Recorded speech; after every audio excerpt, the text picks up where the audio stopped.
Good morning, afternoon, or evening, as the case may be, in your part of the world. For those of you who don't know me, I'm Zen Archer. A friend of mine did a video recently and posed the question, would you pray to God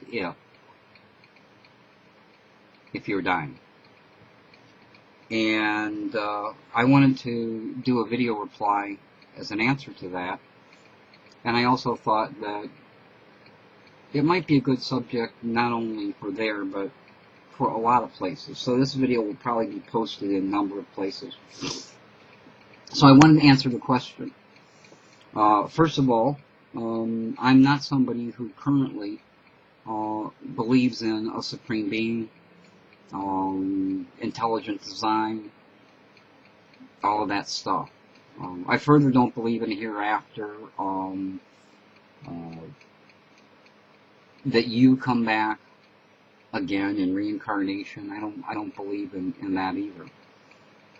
Now, with a belief system like mine, that reaches into some pretty secluded corners that you wouldn't think that it would. You know, when you start talking about ghosts, apparitions, spirits, that kind of thing, if there is no hereafter and there is no heaven or hell, and does a spirit exist, those kinds of questions start to come up. Because we as human beings have some need to resolve it.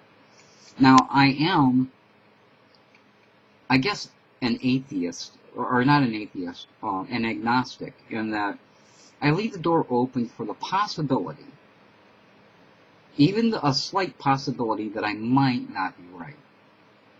And I think that's the difference between myself and an atheist who just absolutely, they know, period. I leave the possibility open that I don't know.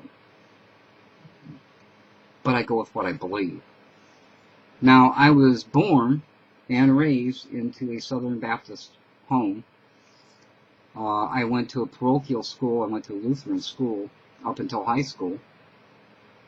And when I met my wife, my ex-wife now, we met at church. She was in the singing choir, and I was then going to the church by myself, and her and I met there. When we got married in a Southern Baptist church, and we insisted that our children, our first two children, go to church and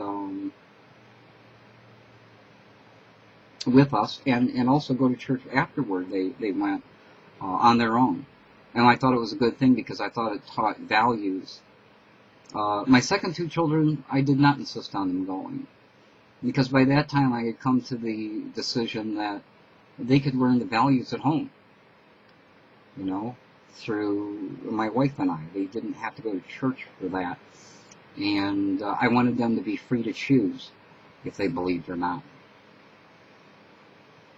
So, there were times in my life when I intellectually believed, and was pretty sure of it, based on the Bible and, you know, what I was told, and growing up in a religious home.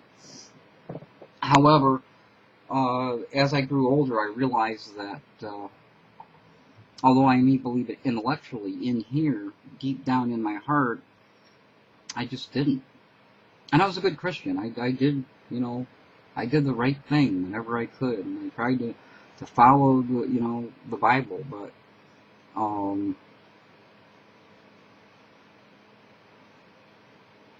I didn't feel it in here, and I decided that if I didn't believe, then I should stop being hypocritical and just admit that I, as much as I'd like to, that I don't believe.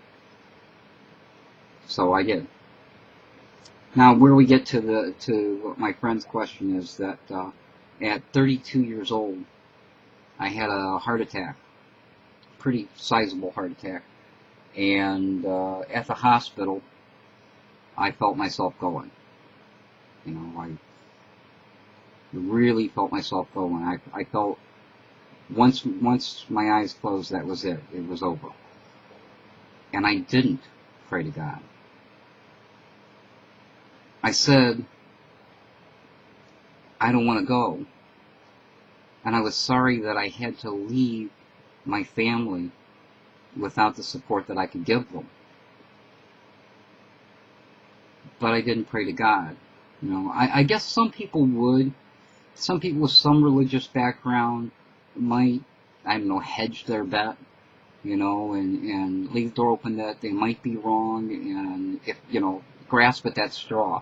If there's anybody out there that can stop this, please stop this now. But I wasn't one of those people. I didn't pray to God. And with the belief system that I have, that meant over is over. No life hereafter, no heaven, no hell, nothing but worm food. But I still didn't pray to God. So that's the answer to Isha's question. One of the best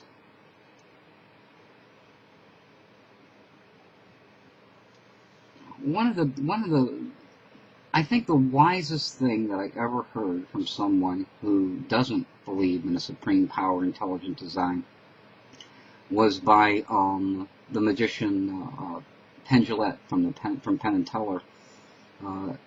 NPR has a series called This I Believe, and he did a